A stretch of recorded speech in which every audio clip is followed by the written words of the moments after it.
शिवसेना ठाकरे गटानं आगामी लोकसभा आणि विधानसभा निवडणुकांसाठीच्या तयारीला सुरुवात केलेली आहे। नेते आणि कार्यकर्त्यांना चार्ज करण्यासाठी मुंबईत 18 तारखेला महाअधिवेशनाचं आयोजन करण्यात आलेलं आहे आणि या महाअधिवेशनाचा अजेंडा नेमका काय असणार आहे पाहूयात त्याविषयीचा हा रिपोर्ट।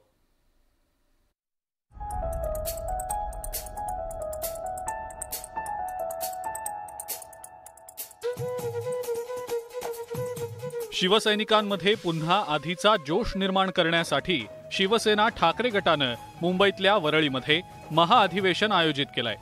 19 जून हा शिवसेनेचा स्थापना दिन आहे, तर महाअधिवेशनासाठी स्थापना दिनाच्या एक दिवस आधीचा म्हणजेच 18 जूनचा मुहूर्त काढण्यात आलाय। 18 जूनच्या एकदिवसीय महाअधिवेशनासाठी देशभरातून तब्बल 10,000 पदाधिकारी उपस्थित राहणार आहेत। पुढील वर्षी लोकसभा आणि विधानसभेच्या निवडणुका होणार आहेत, तर या वर्षी ऑक्टोबर महिन्यात पालिका निवडणुका होऊ शकतात आणि या पार्श्वभूमीवर शिवसेना ठाकरे गटानंही महाअधिवेशनाच्या माध्यमातून निवडणुकीच्या आखाड्यात शड्डू ठोकलाय।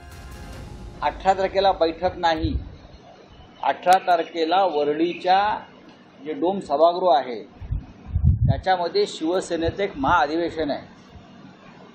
बैठक नाही, महाअधिवेशन आहे। संपूर्ण दिवसभर सकाळी 11 वाजल्यापासून संध्याकाळी 8 ते 9 वाजेपर्यंत तिथे शिवसेनेचं जवळजवळ महाअधिवेशनासारखाच तो तिकडली आमची परिषद आहे। बेकायदेशीर सरकारला सत्तेतून घालवणं हा या महाअधिवेशनाचा हेतू असल्याचं संजय राऊत यांनी स्पष्ट केलं। मात्र संजय राऊत यांची वक्तव्य गांभीर्यानं घेत नसल्याचं भाजपनं स्पष्ट केलंय। संजय राऊत बद्दल बोलणं आता उचित नाहीये, त्यांच्या डोक्यावर परिणाम झालेला आहे। त्यामुळे मला वाटतं माझी पत्रकार बांधवांना मी अनेक वेळा विनंती करतोय की तुम्ही सावध राहायला पाहिजे बोलताना त्याच्याबरोबर। तुम्हाला इजा होणं एवढीच मला भीती आहे, म्हणून त्याच्या वक्तव्यावर फार लक्ष द्यायची गरज नाही। राधाकृष्ण विखे पाटलांनी संजय राऊतांच्या वक्तव्यांना महत्त्व दिलं नाही, मात्र शिवसेनेच्या आतापर्यंतच्या वाटचालीत पक्षाची अधिवेशनं महत्त्वाची ठरलेली आहेत। 1994च्या ऑक्टोबर महिन्यात शिवसेनेचं नाशिकमध्ये राज्यस्तरीय अधिवेशन झालं होतं। त्या अधिवेशनाला राज्यभरातल्या शिवसैनिकांनी गर्दी केली होती।